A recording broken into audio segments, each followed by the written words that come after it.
Rob, Neil, thank you. Nice to have you here, obviously. Beautiful day in Florida. Weather's fantastic. A lot of people know you for all the work you've done on sequencing with the full swing, but you're really very savvy in the short game too, and you've done some fascinating research on pitching. Pray tell. So I was really interested in the pitching side of the game, and I did a research study last year where I measured a lot of really high caliber tour players, because I just wanted to find out what they were doing. I measured their club delivery and ball flight information using a radar device, and then the 3D system to measure what their body and the club were doing also. And there were some fascinating things that came out of it. So I was really interested in shots between 40 and 70 yards. And how do players control the distance that they're going to hit this shot? These are carry distances. And there was the notion that Dave Pell's brought up that, you have a 7:30, a 9 o'clock, a 10:30 swing, or length of swing, and then you hit different clubs to get different distances. And it kind of turns out when I looked at the 3D data that there was some merit in that whole notion.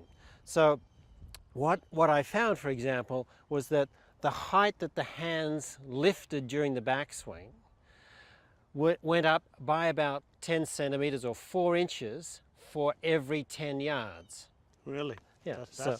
So 4 inches. So, I mean, here, if I go up another 4 inches, that's probably going to go about another 10 yards, and yep, that's going to go about another 10 yards. Yeah, so that was kind of interesting. And they turned their bodies, so pelvis and upper torso. Turn them together. They don't turn them together, but to get increased distance, they turned each of them about 3 or 4 degrees more for every 10 yards. Right. So let's say you turned 30 and 70 for a 40-yard shot. Yeah. Then it was going to be 33 and 73 for the 50-yard shot. Right. And 36 and 76 for the 60-yard shot. Yeah, so it isn't simply just the arms then. There's a turn factor increasing too. And that was another one of the interesting things, is that the relationship between pelvis and upper torso, despite the distance that you're hitting the ball, stayed constant. So the X factor, the difference between pelvis and upper torso turns, was constant across the whole distance. Now, perhaps one of the most controversial and interesting findings that I had, and it fitted perfectly with some data then that Frederick Tuxen analyzed, was that the club shaft lean at impact was about 15 degrees forward. 15, 15. 15 degrees forward from 90, yeah. So 15 degrees.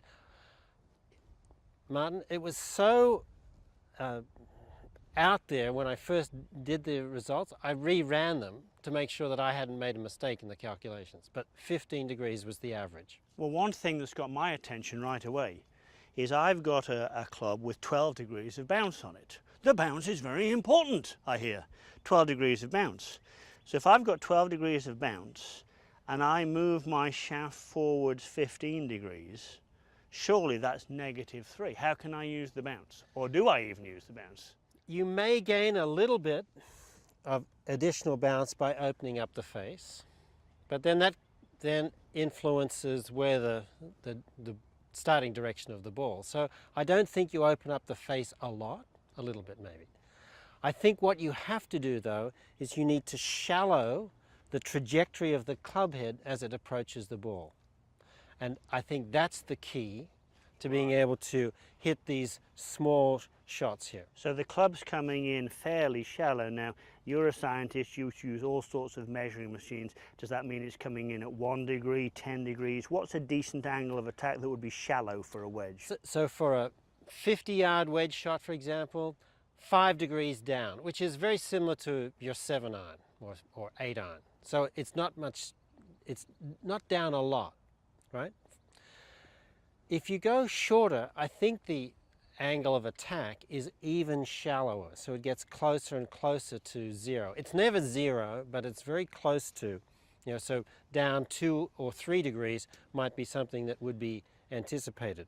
So the shallowness, if I just clip one here, the shallowness then, or the lack of divot, should I say, the lack of divot, and there was no divot with that one, the lack of divot is actually more because of the blow coming in almost from behind the ball, very shallow. And I think you told me before we started filming, something to do with the left upper arm and the chest. I've got that lean there, and I'm going through, and that's picked quite nicely, not quite 50 yards. I need to hit one a bit longer for you, actually. And not too much risk going back, yes? No. I think that keeping very little hinge helps you to control the angle of attack.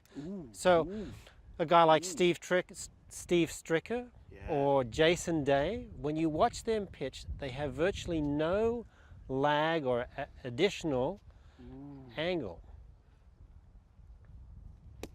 Bad. Yeah.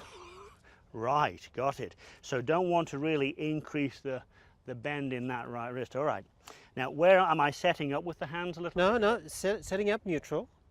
Weight favouring the left, just Absolutely. just a shade? Yep. Okay, going back with not much wrist action, not going to try and put any in the change of directions. Something up here we're going to come to in a moment, but not too much wrist, and that probably was about 50, and I wish for the rest of my life they're clipped like that. Yeah. I mean, that's really clipped nicely. I think that the key point that we discussed, if you take your setup there, Martin, and now if you simulated where you would be at impact, your hands are going to be forward. Yeah. But what you need is this orientation of your body, because as the upper torso is turning, tilting, and extending, that flattens out the low part of your golf swing. And that's the key, I think, to getting the shallow angle of attack and those beautiful bruising type divots. So if the upper torso is turning, tilting, and extending, that's three motions.